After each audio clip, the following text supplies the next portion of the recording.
అందరికీ నమస్కారం. నా పేరు కేదరాజపల్లి శ్రీనివాస్, పామర్ నియోజకవర్గ తెలుగు యువత అధ్యక్షుడు.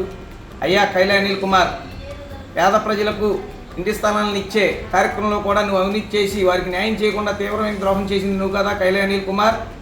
పామర్ ప్రజలు ఉసురు తగిలి నువ్వు 30,000 ఓట్ల మెజార్టీతో గెలిచిన నువ్వు ఈరోజు 30,000 ఓట్లతో ఓడిపోయావు.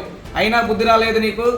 మా ఎమ్మెల్యే గారు పామర్ ప్రజల న్యాయం చేయడానికి సిద్ధపడంగానే నీకు అర్థమైపోయింది ఇంకా రాజకీయ భవిష్యత్తు లేదని. అందుకే నువ్వు చేసిన ప్రతి ఎదవ పని మా ఎమ్మెల్యే గారికి అంటగట్టాలని అనుకున్నావు. మీ నాయకులే నిన్ను ఒప్పుకునే పరిస్థితి లేదు. గుర్తుపెట్టుకో కైలా అనిల్ కుమార్. మీకు అబద్ధాలను నిజాలుగా ఎలా చెప్పాలనేది మీ నాయకుడు నేర్పుతారా? మాకు అర్థం కావట్లేదు. మాజీ ఎంపీటీసీ ఆర్ఏపల్లి శ్రీని గారు, నువ్వు చెప్పిన దానిలో ఏ ఒక్కటన్నా నిజం ఉందా? నిరూపించగలవా? రైతు మా దగ్గర డబ్బులు తీసుకున్నారని చెబుతుంటే సమాధానం చెప్పలేక పిచ్చి ప్రలోభాలు పెడుతున్నావు. పేద ప్రజలకు ఇంటి స్థలాలను ఇచ్చే కార్యక్రమంలో కూడా అవినీతి చేసి వారికి న్యాయం చేయకుండా తీవ్రమైన ద్రోహం చేసింది నువ్వు కాదా కైలా అనిల్ కుమార్ గారు? మీ నాయకుడు ఊరుకో ప్యాలెస్ కట్టుకుంటే పామర్లో కైలా అనిల్ కుమార్ గారు కరోనా టైంలో లోటస్ పండు కట్టుకున్నాడు.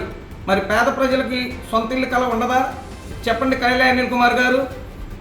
మీరు చూస్తూ ఉండండి, మా ఎమ్మెల్యే ప్రతి పేద ప్రజల కుటుంబానికి ఇంటి కల నెరవేర్చబోతున్నారు. మా నాయకులు చంద్రబాబు నాయుడు గారు శిక్షణా తరగతులు అని చెప్పి క్లాసులు పెడతాడు. మా నాయకులు ప్రజలకు ఎలా సేవ చేయాలి, ఎలా పనిచేయాలని చెప్పి నేర్పుతారు. నీకు మేనేజ్ చేయడంలో మంచి పేరుంది. నీ మాటలో ప్రజలు నమ్మే పరిస్థితి అస్సలు లేదు. గుర్తుపెట్టుకో, నీకు పామర్లో భవిష్యత్తే లేదు. మీకు శాశ్వత రాజకీయ సమాధి కట్టబోయే రోజులు దగ్గరలో ఉన్నాయి. తెలుసుకోండి కైలా అనిల్ కుమార్ గారు.